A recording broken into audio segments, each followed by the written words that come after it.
नमस्ते। आज हम एक ऐसे जादू की बात करेंगे जो हर पल हमारे आसपास होता है पर दिखाई नहीं देता। जी हाँ, ये है बिजली। चलिए साथ मिलकर इस अदृश्य नदी के रहस्यों को समझते हैं। हम सब दिन में न जाने कितनी बार स्विच ऑन या ऑफ करते हैं, है ना? पर क्या कभी सोचा है कि उस छोटे से एक्शन के पीछे होता क्या है? एक अनदेखी ताकत तारों से गुजरती है और हमारे बल्बों को रोशन कर देती है। आज इसी प्रक्रिया को बिल्कुल आसान भाषा में समझेंगे। तो चलिए अब मुद्दे पर आते हैं। बिजली को समझने का सबसे अच्छा तरीका है उसे पानी के पाइप की तरह सोचना। और इस पाइपलाइन में समझ लीजिए कि 3 मेन कैरेक्टर्स हैं जो पूरी कहानी को चलाते हैं। तो सबसे पहले है जनाब वोल्टेज। इसे आप बिजली का प्रेशर या धक्का समझ सकते हैं। जैसे पाइप में पानी को आगे बढ़ाने के लिए एक दबाव चाहिए, बिल्कुल वैसे ही तारों में इलेक्ट्रॉन्स को दौड़ाने के लिए वोल्टेज की जरूरत होती है।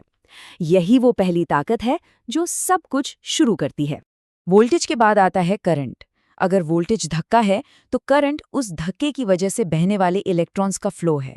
अपनी पानी वाली मिसाल पर वापस जाएं तो ये पाइप से बहने वाले पानी की मात्रा है। जितना ज्यादा करंट मतलब उतना तेज बहाव।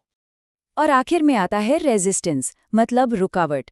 ये करंट के रास्ते में आने वाली बाधा है। सोचिए, जैसे कोई पतला सा पाइप पानी के बहाव को धीमा कर देता है, वैसे ही रेजिस्टेंस बिजली के फ्लो को कंट्रोल करता है।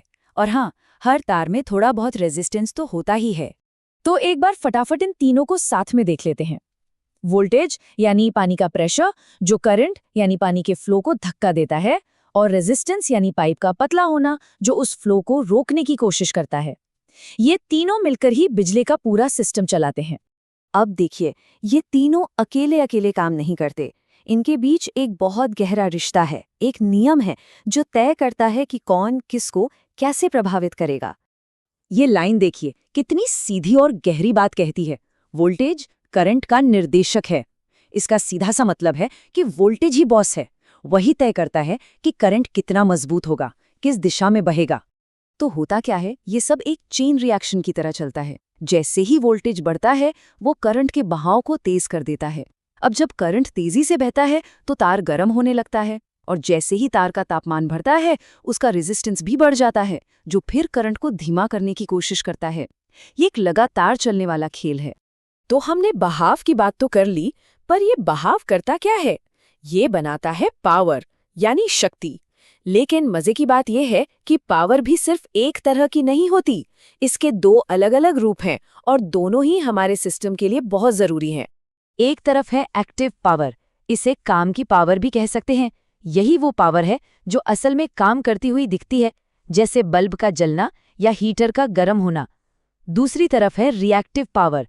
ये एक तरह की सपोर्टिंग पावर है जो पर्दे के पीछे काम करती है। मोटर्स जैसी मशीनों को चलाने के लिए इसकी जरूरत होती है। ये खुद काम नहीं करती, पर इसके बिना कई मशीनें काम कर ही नहीं सकती।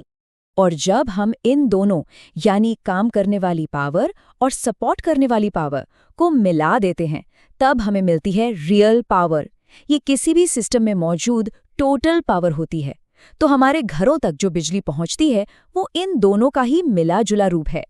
चलिए अब इस पूरी कहानी को बड़े स्केल पर देखते हैं, हमारे पावर ग्रिड के लेवल पर। ये एक बहुत बड़ा, बहुत कॉम्प्लेक्स सिस्टम है जिसे हर पल, हर सेकंड अपना बैलेंस बनाए रखना होता है। पावर ग्रिड के सामने सबसे बड़ी चुनौती ही बैलेंस की है। अगर सिस्टम में एक तरह की पावर, मान लीजिए रिएक्टिव पावर की खपत अचानक बहुत बढ़ जाए, जैसे कई सारी फैक्ट्रियां एक साथ चालू हो जाए, तो पूरा का पूरा ग्रिड डगमगा सकता है, अस्थिर हो सकता है। तो इंजीनियर्स इस मुश्किल को कैसे हल करते हैं? वे एक बहुत ही स्मार्ट तरीका अपनाते हैं। जब सिस्टम में फैक्ट्री के मोटर्स जैसे इंडक्टिव लोड बढ़ते हैं, तो वे दूसरी तरफ से कैपेसिटिव लोड लाइन में जोड़ देते हैं। ये दोनों एक दूसरे के असर को कैंसिल कर देते हैं, जिससे ग्रिड फिर से स्टेबल हो जाता है और सही से काम करता रहता है। ये एक लगातार चलने वाला बैलेंसिंग एक्ट है। तो आज की इस पूरी बातचीत से क्या बातें याद रखनी है? पहली, बिजली को पानी के पाइप की तरह सोचना सबसे आसान है। दूसरी, वोल्टेज, करंट और रेजिस्टेंस हमेशा एक दूसरे पर असर डालते हैं। तीसरी, पावर के 2 हिस्से हैं, एक जो काम करता है और दूसरा जो काम करने में मदद करता है। और सबसे आखिर में हमारा पूरा पावर ग्रिड हर पल इसी बैलेंस को बनाने में लगा रहता है। तो अगली बार जब कोई स्विच ऑन हो तो एक पल के लिए उस अदृश्य नदी और उसके पीछे के इस कमाल के बैलेंस के बारे में जरूर सोचिएगा। और ये हमें एक और दिलचस्प सवाल पर ले आता है, हमारी दुनिया ऐसी और कितनी छिपी हुई जटिल प्रणालियों पर चल रही है जिनके बारे में हम जानते तक नहीं। सोचने वाली बात है ना।